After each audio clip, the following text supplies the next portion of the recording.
Okay, hai kepada semua followers di page Aiman Melaya. Okay, hari ni kita ada Temubual eksklusif. Macam biasalah, tiap-tiap minggu akan ada Temubual eksklusif daripada Maira.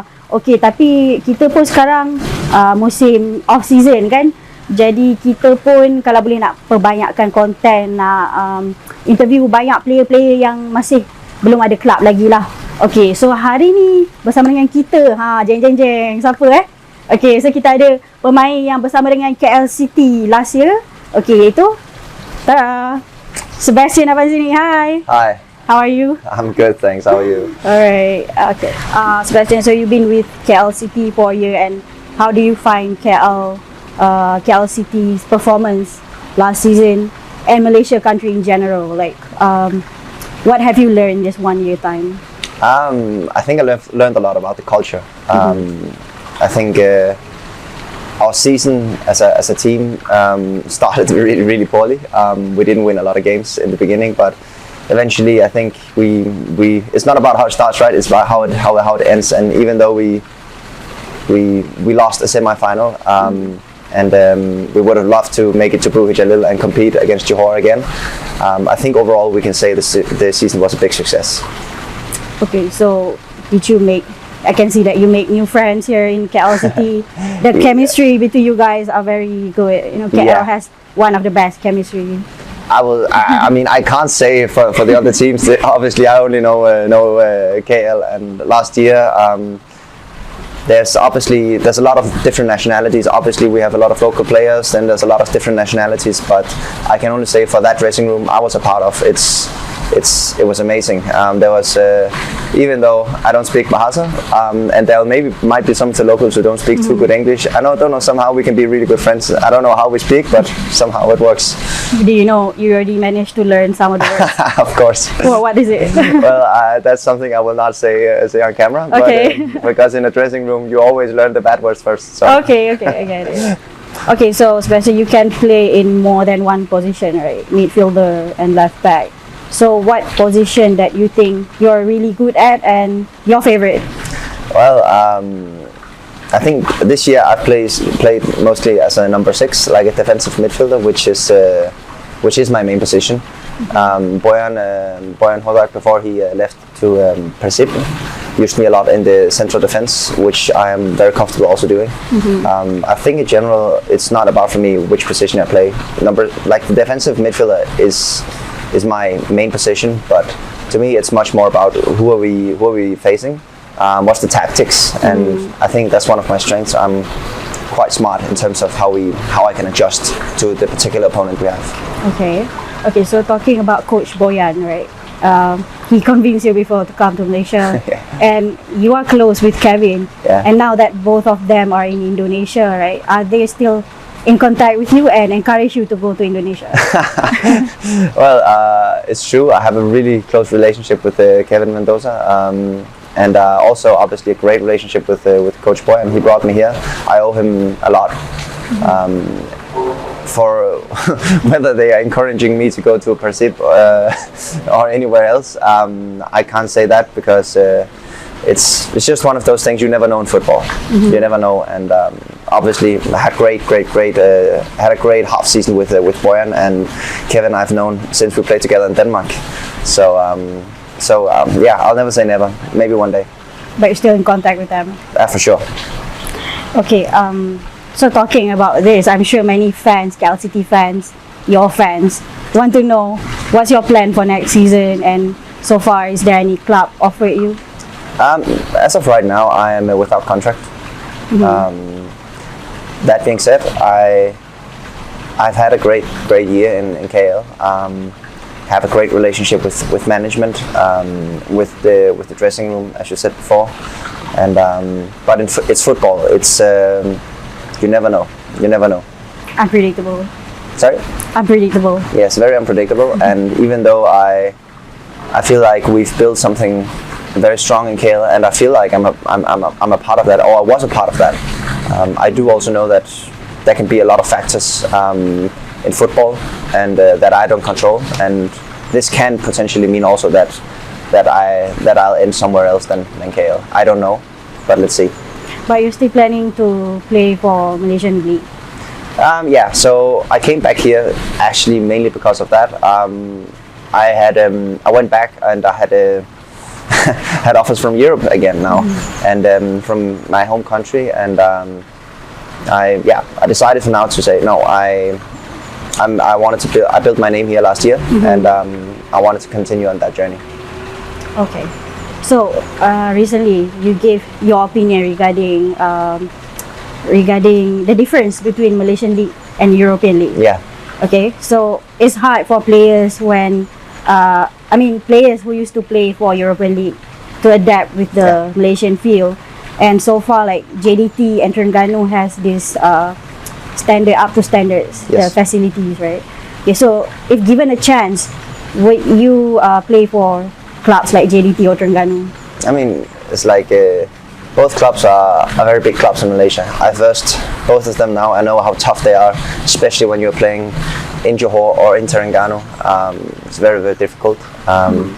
Like you said, the pitches predominantly in Malaysia are not the same kind of say grass or environment as I'm used to in Europe.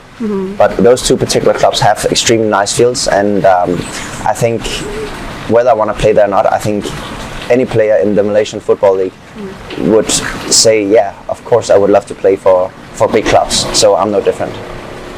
So how long does it take for you to adapt with the environment here? Yeah, I mean, because the pitch is one thing, right? Then you have the weather. I come from a country where I think as right now it's maybe 3 degrees. So if we add a 0 now, then you're in Malaysia, right? Yeah. So it's I think it took me a couple of months, to be honest. I feel like now when I'm training now, it's much easier because my body has already adapted. But yeah, I mean, the breathing when you're running, the pitch, big factor. I think a couple of months, to be honest. Okay. So you also mentioned the difference between Malaysian League and European League is the grassroots. Yeah, grassroots.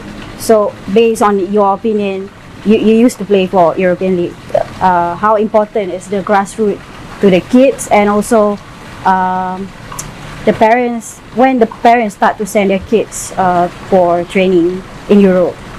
Well, I think obviously things has changed. I'm 28 now, so from the kids now to when I was young. But I can see when I was young, I started in, I would say, the professional academies at the age of 8. So I've played since I was 3.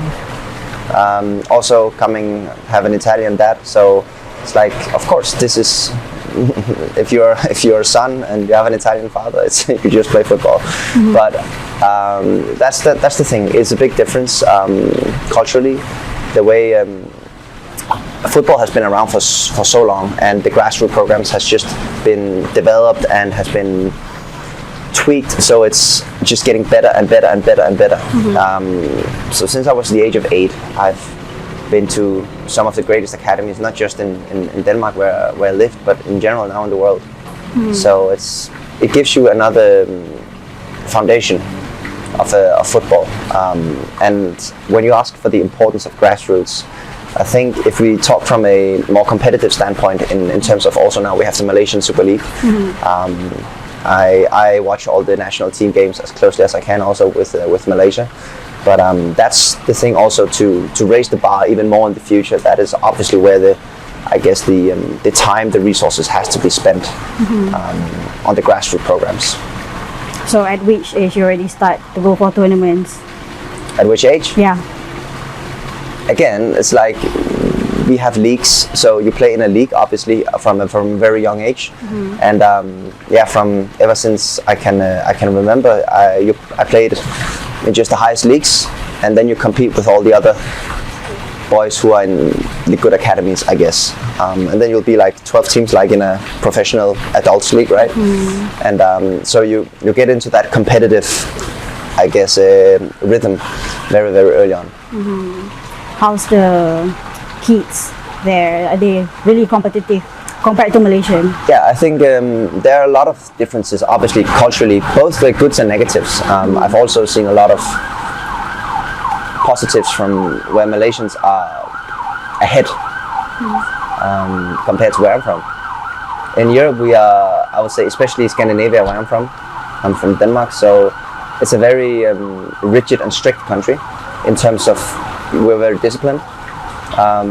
Order and structure, attitude is very, very important. This means that the teams will always be, now you see Denmark's national team really strong. You have other teams like Holland who's there, you have Germany there. They're all really, really, really system countries in a way. So the discipline is extremely high and the work ethic extremely high. Attitude is really good. Also, it kills a little of the creativity of the players. But that's why those countries are so competitive from an early age. That discipline is instilled in the kids from a very, very young age. Okay, so now we want to talk about one of the issues that is common in Malaysia. This is salary issues.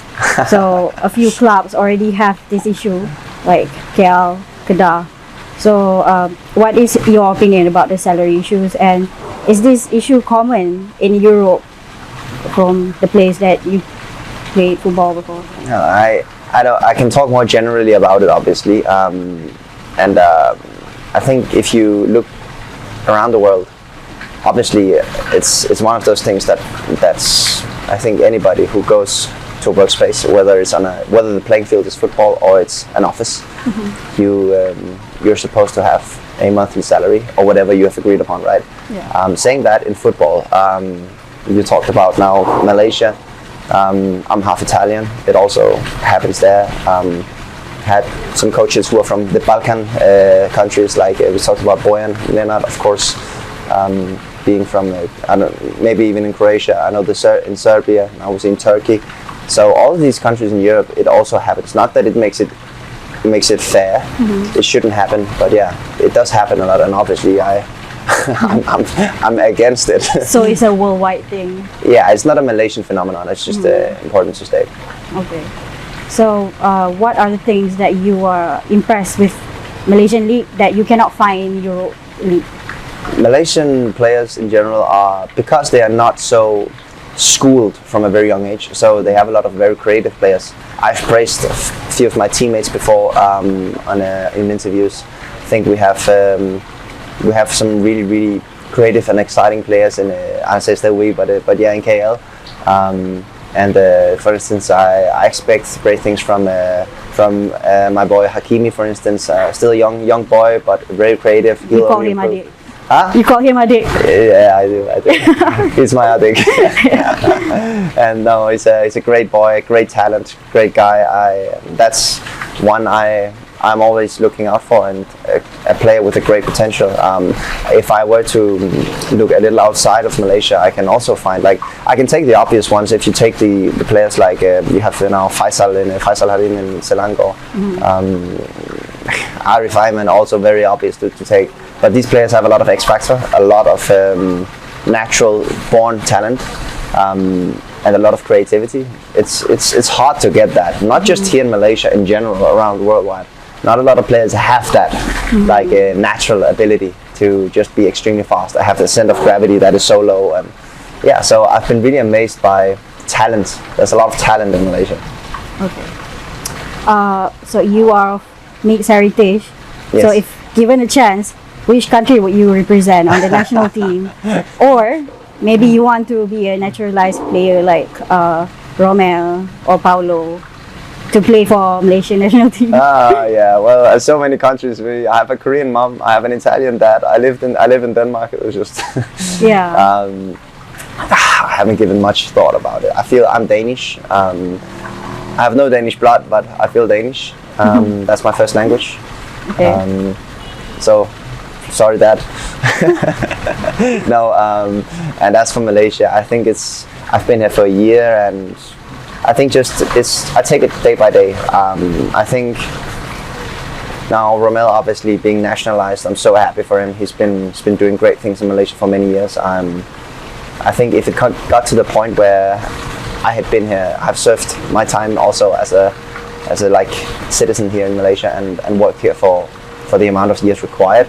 That would be something I would take at that time, because obviously it has to make sense for everybody. And also, there are a few things I would love to. If I got to that point, I would love to speak the language first.